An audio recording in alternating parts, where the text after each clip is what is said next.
A black man was fixing his roof when his racist neighbor called the cops on him. But when he uncovered her darkest secret, everything changed. A truth so shocking that it unexpectedly turned the tables. Who was hiding something, and how far would you go to expose the real enemy? Watch this gripping story till the end to uncover the shocking truth. Don't forget to like, share, and subscribe for more powerful stories that matter. The summer sun blazed over the quiet suburban neighborhood as Marcus Simmons climbed onto the roof of his newly purchased home. Sweat dripped from his forehead as he adjusted his tool belt, determined to fix the worn-out shingles. It was more than just a repair. It was a statement. A black man owned a home in a neighborhood where he wasn't welcomed. He had barely started hammering when he heard the voice. "Hey, what do you think you're doing up there?" Marcus sighed, already knowing where this was going. He looked down to see a woman with perfectly curled blonde hair standing on the sidewalk, arms crossed, eyes squinting in disapproval. "I'm fixing my roof," Marcus replied, keeping his tone calm. The woman scoffed. "You expect me to believe that? This is a nice neighborhood, and I know the Johnsons didn't sell their house to people like you." Marcus clenched his jaw. He had dealt with racism before, but something about this woman screamed trouble. Before he could respond, she pulled out her phone and dialed. "Yes, I'd like to report a suspicious man trespassing and possibly breaking into a house. Yes, he's black. Please hurry." Marcus's heart pounded as he watched her exaggerated distress, fake tears forming in her eyes. He wanted to yell, to tell her she was wrong, but he knew better. A black man arguing with a white woman when the cops arrived? That never ended well. Instead, he took a deep breath and prepared for the worst. But what Marcus didn't know was that this encounter would lead to a shocking discovery, one that would shake this so-called respectable woman to her core. What was she hiding? And how would Marcus expose the biggest lie of her life? Marcus remained on the roof, his fingers tightening around the hammer, as he watched the woman, Karen, as he now decided to call her, pacing on the sidewalk, still on the phone with the police. Every few seconds, she threw exaggerated glances at him, lowering her voice as if she were describing a dangerous criminal rather than a man fixing his own home. He had two choices: climb down and risk confrontation, or stay put and let the situation unfold. He chose the latter. Minutes later, the distant siren's wail cut through the thick summer air. Marcus exhaled slowly, steadying himself. He had done nothing wrong. This was his home. The deed was in his name. He had the right to be here. But he also knew that in America, being right didn't always mean being safe. A black and white police cruiser rolled onto the street, its lights flashing. However, the officer inside hadn't even assessed the situation yet. Karen stood at the edge of the driveway, practically vibrating with excitement. "There he is," she cried, pointing up at Marcus. "I told you, he's been up there for a while. He won't leave." The car door swung open, and a tall, stocky officer with a stern face stepped out. His hand rested on his holster, though he hadn't drawn his weapon. Yet. "You," the officer called out, looking up at Marcus. "Come down from there." Marcus took a deep breath. He moved slowly, ensuring every motion was deliberate, no sudden movements. As he climbed the ladder, Karen smirked, her arms folding smugly across her chest. "Sir, can you tell me why you're on this property?" the officer asked, his voice sharp with authority. "Yeah," Marcus said, forcing himself to remain calm. "Because I own it." Karen let out an incredulous laugh. "That's ridiculous. The Johnsons would never sell their home to someone like him." Marcus pulled out his wallet and handed over his driver's license. "Check the address." The officer glanced at the ID, then at Karen. Her smirk faltered slightly. "Do you have proof of ownership?" the officer asked, less aggressive now. In my house, Marcus replied. I can show you if you let me get it.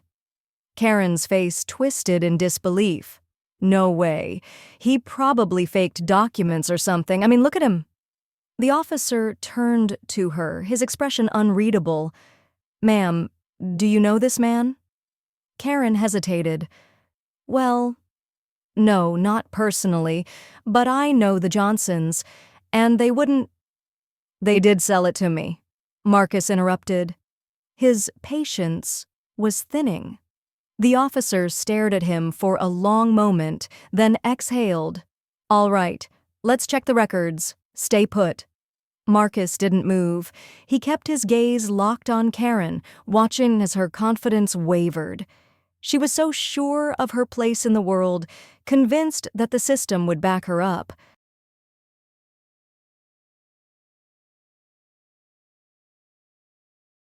But something told him there was more to her story, something she was desperate to hide, and he was about to find out exactly what.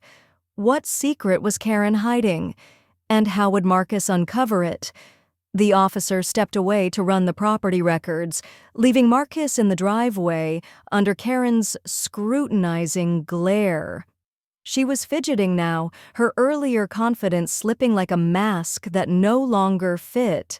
Well, she huffed, crossing her arms, I don't care what the records say. This neighborhood has standards.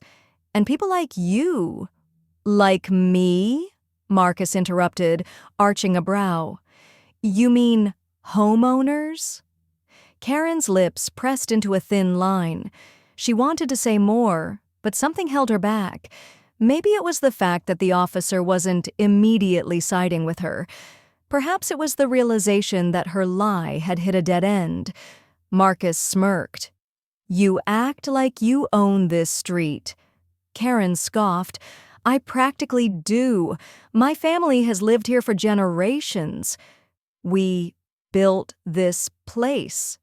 Marcus nodded slowly. That so? Something in her voice caught his attention, an edge of desperation as if she were clinging to something that no longer existed.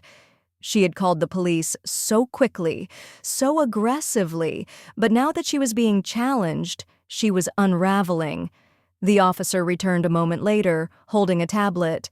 The property is registered under Marcus Simmons. Karen's face twisted in shock. That can't be right. I need to call the Johnsons. There has to be a mistake. No mistake, the officer said, sliding the tablet back into his car. Mr. Simmons is the legal owner. He turned to Marcus. Sorry for the trouble. You're free to continue your work. Wait just a minute. Karen's voice turned shrill. I know something isn't right here. He shouldn't be— The officer cut her off.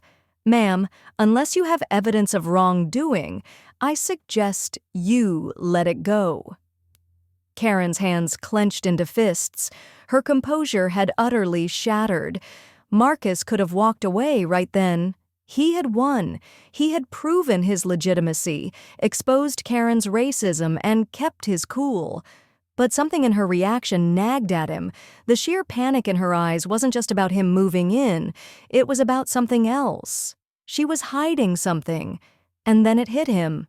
You said your family built this neighborhood, Marcus mused. Been here for generations, huh? Karen's eyes darted away. Marcus took a slow step forward. Then why do the property records show a foreclosure on your house just last month? The color drained from Karen's face. Marcus had looked up the neighborhood's recent history before buying his home. It wasn't hard to find. A few houses, including Karen's, had gone into foreclosure recently, but he hadn't thought much of it. Now it all made sense. She didn't call the cops because she thought he was a trespasser.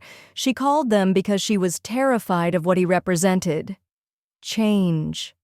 You don't even own your house anymore, do you? Marcus said, watching as Karen took a step back. Shut up, she hissed, her face burning with humiliation. Marcus let out a low chuckle. That's why you're so mad, isn't it? A black man moves in while you're barely holding on. Bet the new owners are renting it out to you. Karen's lip trembled. You don't know anything about me. Maybe, Marcus said, tilting his head, or maybe I just uncovered the real reason you don't want me here. You're not protecting this neighborhood. You're just trying to pretend it still belongs to you. The officer shifted uncomfortably. Karen looked like she wanted to scream, but no words came out. Marcus had exposed her biggest lie, not just to him, but to herself. And there was nothing she could do about it. Karen had nothing to say for the first time since the encounter began. Her lips parted, but no words formed. The truth had landed like a hammer, shattering the illusion she had built for herself. Marcus could see it in her eyes, the panic, the shame, the anger battling for dominance.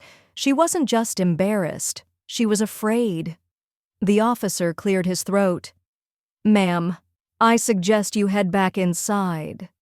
Karen flinched at the words like she had been dismissed from her world. She turned to the officer, desperate for support. I was just trying to protect the neighborhood. You don't understand what's happening here. From what I see, nothing illegal is happening. The officer replied flatly. Mr. Simmons owns this property. He has every right to be here. If you keep harassing him, I'll have to take further action. Karen's breath hitched. Harassing? Me? Ma'am, the officer warned. Her face twisted with frustration, but she finally took a step back. Her hands clenched and unclenched as if she wanted to fight but didn't know how. Marcus shook his head. You couldn't stand the idea of me being here, but the real problem isn't me, is it? He let the words settle before adding, It's you. Karen's jaw tensed. You don't know anything about me, she spat. Marcus crossed his arms. Maybe not. But I know foreclosure records don't lie. A heavy silence followed. The officer shifted uncomfortably but didn't intervene. Then Karen did something unexpected. She let out a sharp, bitter laugh. You think you've got it all figured out, don't you? She said, shaking her head. You think this is just about you being black and me being white. You think I called the cops because of your skin color. Marcus narrowed his eyes. Didn't you? Karen exhaled sharply. You don't get it. This place, this house, was all I had left. My parents built it. I was raised here. And now, I'm renting my own childhood home from some investor I've never even met. Her voice cracked. For the first time, Marcus saw something beyond her racism. He saw a woman who was drowning. I worked my whole life to keep this place, Karen said. But the bank didn't care. They took it, sold it, and now people like you move in while I barely get to stay. And I'm supposed to just accept that? Marcus studied her. So, what? That justifies you calling the cops on me? That justifies treating me like a criminal? Karen swallowed hard. But she had no excuse. Marcus sighed. You're mad at the wrong person. I didn't take your home. The system you thought was protecting you? It turned its back on you, just like it does to people like me all the time. Karen's face twisted. That's not the same thing. Marcus chuckled dryly. Isn't it? She fell silent. The officer cleared his throat again. I think we're done here. Karen's eyes darted between them. She looked utterly lost, as if the world had shifted beneath her feet and she had nowhere left to stand. Without another word, she turned and walked away, heading toward the house no longer hers. Marcus watched her go, a strange mixture of frustration and understanding settling in his chest. Racism had been the weapon she reached for, but beneath it was something more profound, a fear of losing control, of losing everything. And in the end, she had. Marcus stood there, watching Karen disappear into the house that was no longer hers. The weight of the moment settled over him like a heavy cloud. The anger he'd felt earlier had begun to fade, replaced by something else he couldn't quite name. The officer turned to him. "Mr. Simmons, I'd advise you to be careful. Just because she walked away doesn't mean this is over." Marcus nodded, understanding the warning. Karen wasn't the type to let go of a grudge so quickly. Still, he had work to do. He climbed back onto the roof, determined to finish what he'd started, but as he hammered away, his mind drifted back to Karen's words. She'd spent her whole life believing she was safe, protected by the system that had now failed her. She thought her world was untouchable and that people like Marcus were the problem. But in the end, the system didn't care who she was. It had taken her home just the same. As Marcus packed up his tools that night, he heard a soft knock at his door. He hesitated before opening it. Karen stood there, her expression unreadable. She clutched something in her hands, a manila folder. Marcus frowned. "What do you want?" She hesitated before answering. I need to show you something." He didn't move. "Why should I trust anything you say?" Karen exhaled sharply. "Because it's about this house. And the people who took it from me." Marcus studied her, searching for any sign of deception. But for the first time, Karen looked different. Not just angry, not just bitter. She looked afraid. Finally, he stepped aside. "You've got 5 minutes." Karen walked in, clutching the folder like it held her last hope. She sat at his kitchen table, placed the folder down, and slowly opened it. Inside were documents, pages, and pages of foreclosure notices, property transfers, and something else. Something that made Marcus's stomach tighten. One of the names on the documents was familiar. Too familiar. He picked up the paper, scanning it. His heartbeat quickened. Karen watched him closely. "You recognize that name, don't you?" Marcus clenched his jaw. He did. Because the man who had bought Karen's house, the man who had flipped it and sold it to Marcus, was the same real estate developer responsible for pushing black families out of their homes in his old neighborhood, the same man who had turned struggling communities into playgrounds for the rich. Marcus's grip on the paper tightened. This wasn't just about Karen. It was so much more significant. And now, he had no choice but to confront a truth he hadn't seen coming. Marcus sat frozen, staring at the name on the document. His pulse pounded in his ears. Robert Langley. A name that carried weight, especially in communities like his. Langley had built his wealth by targeting struggling neighborhoods, buying homes at dirt-cheap prices, and flipping them for massive profits. He'd displaced countless families, forcing them out of areas they had lived in for generations. And now Marcus realized he wasn't just another homeowner. He was part of Langley's cycle. Karen oversaw him. "I see you know who he is." Marcus clenched his jaw. "Yeah, I do." Karen exhaled sharply. "I lost everything because of him, and now he's making money off of you too." Marcus felt a bitter taste in his mouth. "Why are you showing me this?" Karen hesitated, her fingers trembling against the edges of the folder. "Because I thought you stole my home. I thought people like you were the problem. But the truth is..." She swallowed hard. "We were both played." Marcus studied her. There was no denying the bitterness in her voice, the resentment that still lingered. But for the first time, she wasn't looking at him like an enemy. And that changed everything. Marcus flipped through the documents again. The timeline of transactions was clear. Langley had taken advantage of Karen's foreclosure, acquired the property for a fraction of its worth, and sold it to Marcus for a hefty profit. I did everything I could to stop it, Karen continued, her voice breaking. But the bank didn't care. I begged them to let me keep it, but Langley had already put in an offer before my final payment was even late. It was never about me. It was about money. Marcus exhaled slowly. He had always known systemic injustice existed. He'd seen it firsthand. But now he was staring at undeniable proof that the system didn't discriminate regarding greed.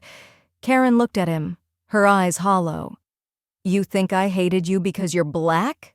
Marcus raised an eyebrow. Didn't you? She flinched, then looked down. I don't know. Maybe I just hated seeing anyone else in this house, but I do know this.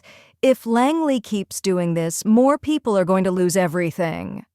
Marcus leaned back in his chair, his mind racing. Langley's empire thrived in secrecy. People rarely connected the dots because they were too busy fighting each other.